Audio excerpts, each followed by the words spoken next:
Okay. Hey folks, how you doing? Rob Haddo here, and I'd like to talk on evidence-based practice, which is just a freaking monumental task. This is my Sisyphean task for the week, to try to talk about this and not come across like a complete douche nugget. What does it mean to say that you're an evidence-based practitioner? It doesn't mean that you're better than anyone else. It does mean that you're willing to admit you're wrong, willing to admit when your head's up your ass. I mean, trust me, that's a thing I'm good at, okay? Having my head up my ass. Admitting it, I'm getting better at. Means you're willing to try to take into account the idea that our understanding of the whys of how what we do matters, the whys of the way they work, the whys of why something hurts. All of those whys, as they're being explained, are highly dynamic. The whats are pretty consistent. What do? I do this. The person tends to say it feels better. That does not mean I did this, it caused this, that's what made it feel better. That's the why, and our whys are highly dynamic and highly amorphous. They change a lot. And so, being an evidence-based practitioner means being okay with not knowing the whys, and with deferring those whys to someone else, and saying, oh, okay, these researchers have found that there's a really low correlation between lower back pain and lower back anatomical irregularity. Lots of people have herniated discs and have no awareness or no symptoms. So maybe someone coming in with low back pain doesn't mean they have a herniated disc. Maybe it just means right now they're experiencing pain. And I found when I treated them, they felt better. It doesn't mean that my treatment was the magical thing. There are a whole bunch of other factors.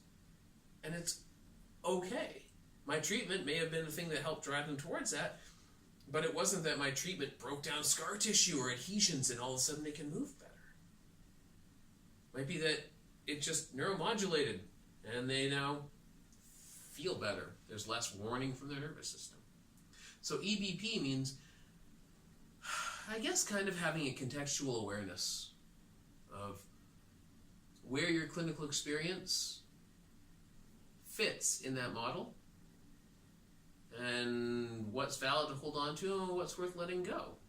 So you have that classic approach, that classic kind of picture of evidence-based practice. Hell, I used it for the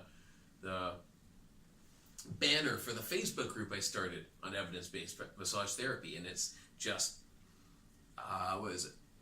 Best clinical research, best clinical experience, and patient values and beliefs. It's like a pyramid, or a triangle, I guess. And EBP is in the middle of that, and basically states, oh, well, evidence-based practice is the combination of all these things. And that is what it is, but quite simply put, it means it's okay to screw up, and to learn, and to be wrong, as long as you're continuing to build on it. It doesn't mean everything has to be perfect all the time. You always have to be right. It means, okay, do your best. Try to keep up on the best evidence you can. Try to incorporate into your practice as best as you can. Try to minimize your bias as best as you can. And communicate with your patient. Ask them what their goals are. Ask them what their needs are. Ask them what their expectations are from you. So when someone comes in here, why are you here? What are you experiencing? And how do you want to address it? And if for some people that's, I just want to get treated, I just want to de-stress, then within the realms of evidence-based practice, cool. That's how we'll do that. If someone says, I would like to have full control over this, I want to be able to dictate when I'm in pain or not, to really control it when I have a bad day, I want to have exercises that will kind of calm that down, I want to have the ability not to be stuck with back pain or with shoulder pain or something, okay, cool. Let's do some assessments, see what seems to work best for you. It's not, glute bridges are the best exercise for lower back pain according to the study from Tokyo. It's glute bridges are generally considered to be a good exercise for lower back pain. Let's see if they work for you. In my own experience, they do work this well, but you could be an exception to that rule. And let's explore that for you. In my experience, stretching out the lower back pain, stretching out your lower back pain. That would be awkward. Stretching out the lower back can be really beneficial, but for you it seems to flare it up. Okay, let's try to work on a bit better fluid movement control. Let's do some muscle energy techniques. Instead of me digging my elbow in, let's try to have you push against me. And going through your toolbox and taking our clinical expertise and finding where it fits based on what the evidence shows. And in some people, you're going to find, oh, okay, yeah, I guess planks are the best exercise for your lower back. I haven't run into that yet, but you never know. And that's okay if that's what works for them. Because evidence-based practice needs to be patient-centered. It's not, oh my God, I'm evidence-based, I'm the best thing ever. It's, I'm evidence-based, it means I have my head up my ass a lot and I'm just trying to extricate it as best as I can. So,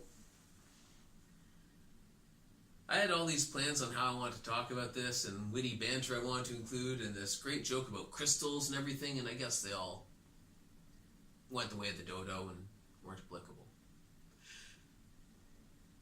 But I think I got my point across pretty well here. EBP isn't like a status symbol or something. It's not that. It's just saying, okay, I'm trying to be aware of my biases. I'm trying to take my clinical expertise and build on it as best as I can and incorporate what I'm already good at as best as I can in such a way that's compatible with, yes, research, and yes, scientific dissemination or logical dissemination of cause and effect, but also especially my patient's needs and wants, their bias, their them.